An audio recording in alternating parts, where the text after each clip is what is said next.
So, usually it's Nate and Nate. Nate and Nate. Welcome back to Nat Nat. I know something's a little odd in this thing. There's no second Nat. He gotta work. He gotta bring home the bacon.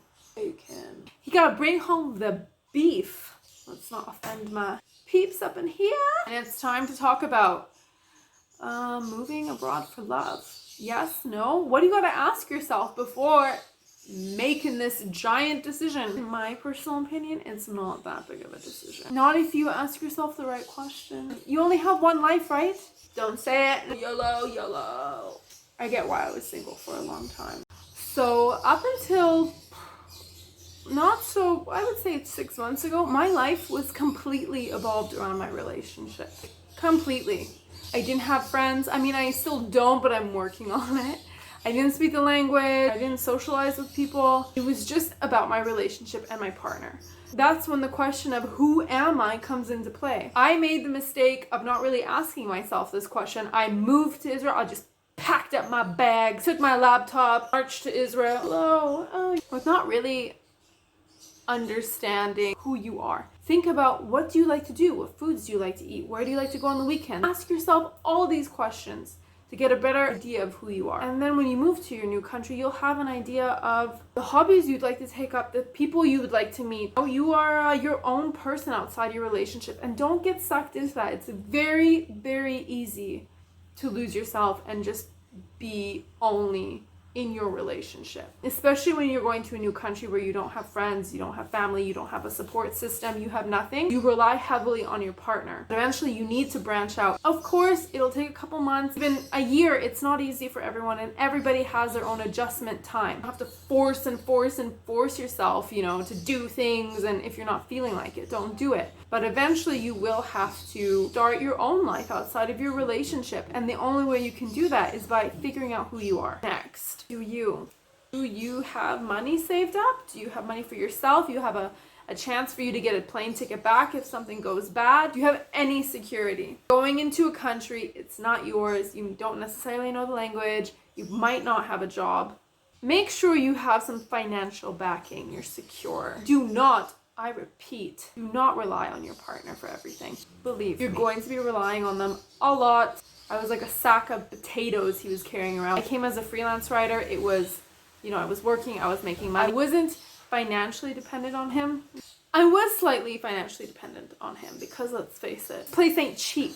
Watch the video if you want to know what I mean. So, I would have to rely on him sometimes, but I didn't like it. It's not fun feeling being like, baby, can I have like $20? Independent woman me was like, it's not the best feeling when you feel like you can't do anything without your partner. It makes you feel lost your independence. You're not as free as you once were. But that also kind of pushes you to some steps forward and learn the language, make new friends, or get a job. You don't want to be like weight on your partner's back. It's not what this relationship is about. And it's not why you moved there. You didn't move there so you could depend on them. You moved there to be with them. Research.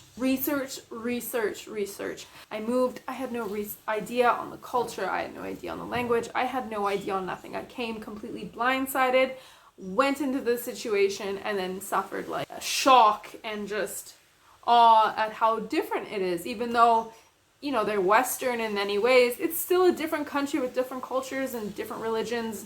It's different. And you don't have to write a thesis about where you're going to be going. I don't need that. You don't need that. No one needs that. But you do need to do a little research and kind of like see what you're getting yourself into. And lastly, if this is right for you. I know you want to be in the relationship with this person. I know I was in the same position. And I pushed through, even though there was a lot of times where I was like, I don't know if this is right for me. I don't know if I should be here. I decided to keep going. But I think it's a good thing to ask yourself. Regardless, I asked myself, and you will probably ask yourself, is this the right move for me? Yes, you want to be with your partner, but you are also your own person with your own needs and your own desires and your own goals. If it's not right for you, maybe you can do long distance a little longer. Well, that's another couple months anyways. That's another couple months. If it makes you feel better to wait a couple months until you have a job waiting for you, or, you can save up some money, then just wait a bit. There's no rush. There's no rush when it comes to love. It's meant to be, you Let it go. No. Look. So you need to do some self-reflection. So moving for love is amazing.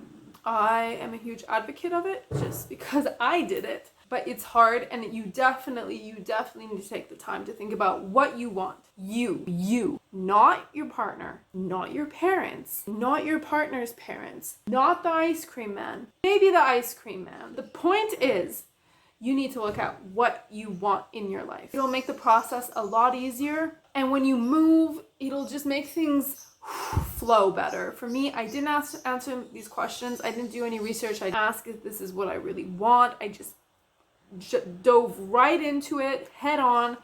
And then when I arrived, I was like drowning. You want to kind of answer these questions so when you arrive there, you're settled with your decision. You're like, I made it. I know what I want. This is the right thing for me. You know, it might change, but that's okay. In my heart, I know I did the right thing. And then adjusting to this new life won't be so difficult for you because in your heart, you know that what you're doing feels right and is right for you. So if you like what you saw, hit the subscribe button. I believe it's here somewhere. Hit the subscribe button below, the post notification bell, and write a comment. I want to know, when you moved abroad for love, did you think it was the right decision? What did you ask yourself before moving in? And how was the transition? Love is pretty wild. Love is pretty crazy. And who knows, you might end up in a completely different country.